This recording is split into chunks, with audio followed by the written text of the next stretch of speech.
Miss Tina. And Miss Carrie. And this is Relationships. We've got real questions from real people, but the details and names have been changed to protect the innocent, the guilty, and the thirsty. Today's question: how do I help my friend get out of a toxic relationship? Toxic means harmful, poisonous. It's not good for you. And it doesn't have to be violent. All violent relationships are toxic, but not all toxic relationships are violent. A toxic relationship can be a parent, it can be a sibling, it can be a friend. Now, we're gonna discuss this from the aspect of it being a romantic interest. That's not always the case, but the advice that we're giving is still the same. First thing you don't do, don't bash him. Why? Because if you bash him, then she is going to automatically and instinctively go into defense of him. Anything you say after that, she's not going to hear. And don't bash her.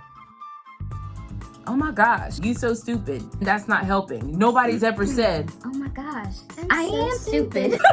oh my gosh, I am stupid, I'm gonna leave. It's never made a difference. And what happens is when you attack her too much, then you stop being a safe place for her to come.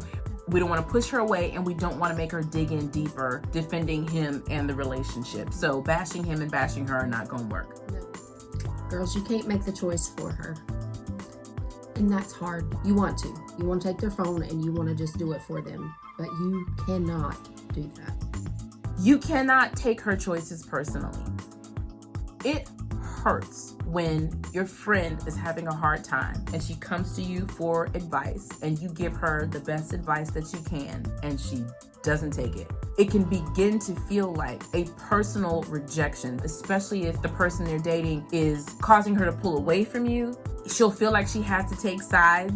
9 times out of 10, she's going to take his. You cannot take her choices personally. She is not in her right mind. Now, telling her is not going to get her to understand, girl, you're not in your right mind. Oh my goodness, I'm not going to get in my right mind. That's not how it works. It doesn't work. You can't bash him, you can't bash her, you can't make the choice for her. And please, don't make her choices about you. It's not personal. All right. What you can do is you can listen. You can be that safe place. Because we're not talking about just a generic relationship. We're talking about an unhealthy one. You may have to bite your tongue, literally, but you need to let her speak. Because if you let her speak and she feels safe, she will open up about what is happening. A lot of times when people are in toxic relationships, they're not telling you everything. So let's say I go to Messina and I say, yeah, you know, we got into an argument last night and he cussed me out. I'm gauging to see how far I'm going to be able to explain to her how bad it really is by her response to that one thing. So we have to be really careful about when we're listening, how we respond to them. Another thing about listening is being a good listener does not require you to give advice. Sometimes she's not even really coming for advice. She's coming to get it off her chest. Right. So just listen and don't be afraid of awkward silence. They'll just keep talking to fill the space and she'll work through things as it's coming out of her mouth. Now that takes us to the second point, which is to ask questions that make her think. Don't feel like you have to give her advice, but the best advice you can provide for her is the advice that she gives herself as a response to the questions that you're asking her. Instead of saying, well, this is what you need to do. Don't do that. Well, if you said, how did that make you feel? What was your response? What did you say to him? What happened after that? Did he apologize? When you're in a toxic relationship, a lot of times you don't know you're in it because you're too close to it. If you put your hand out in front of your face, you can see it clearly. But if you put your hand up right here and touch the tip of your nose, go ahead, try it. Touch the tip of your nose. You can't see your whole hand. Looks like you only got 3 fingers. When you're too close to a situation, you don't see it clearly. So she can't see what you see.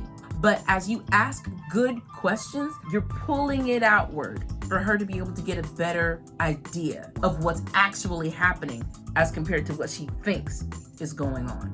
Be honest without being negative.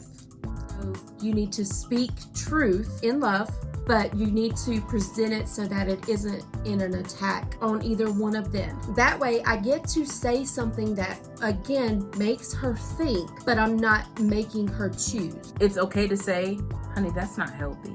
It's not negative to tell the truth. But do your best not to be negative just because the automatic response is going to be to hold on. Yeah. It reminds me of the time my husband was asleep, but he was sleep with the remote in his hand. I wanted to change the channel and I was trying to pull it. And it was just like, just like that, I swear to you. He was knocked out and snoring.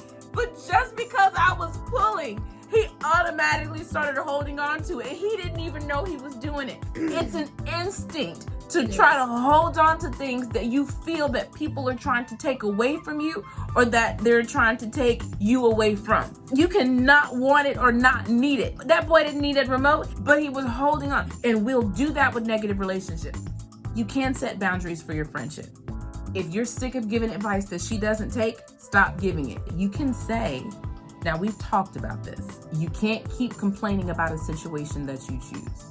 Is there a reason why you haven't tried what we've already talked about? Okay, then I don't know what else to tell you about that situation. And that's basically setting a boundary. If it's stressing your friendship, you need to say that. There are times when it's more than you can handle. You can say, when we're together, these subjects are off the table. We will not discuss it. So, or we'll put a time limit on it. Or, right. And then after that, we're done with it for today. Girls, pray for her. Prayer will change things faster than our words a lot of times do. And as you pray for both of them. Prayer is not just telling God what you think needs to be done. Prayer is asking God what to do. And the Lord will help you be an effective friend. He's God. There's no limits on what all he can accomplish in this situation. But somebody's got to invite him in. What you can do is listen, ask questions that make her think, be honest without being negative, set boundaries for your friendship, pray for her, and let an adult know if you're concerned about her safety. If you're concerned about her safety, you're worried that this person may be hurting her physically, or maybe even hurting her mentally to the point that she could hurt herself. Express that to her, and then you need to tell it. Even if she says, You can't tell anybody. yes, you can, and yes, you need to. If I was concerned about my friend's safety, I'd rather her be mad at me than not live to be mad at me. So live and be mad, but live. The hardest truth here to swallow is the fact that you can't make someone get out of a toxic relationship. You can't make them get out of it, and you can't make them see that it's toxic either. But you can be the person there alongside with a hand out, so that whenever they reach out, there's somebody there to pull them out the water. Because if there's nobody here, they may just drown. If your friend is truly in a toxic relationship, she needs you. If you're the friend that's got a friend that's in a bad situation, we hope this helps. Leave us a comment, let us know. This was your question. We told you the truth about it. Because we're Truth Girls.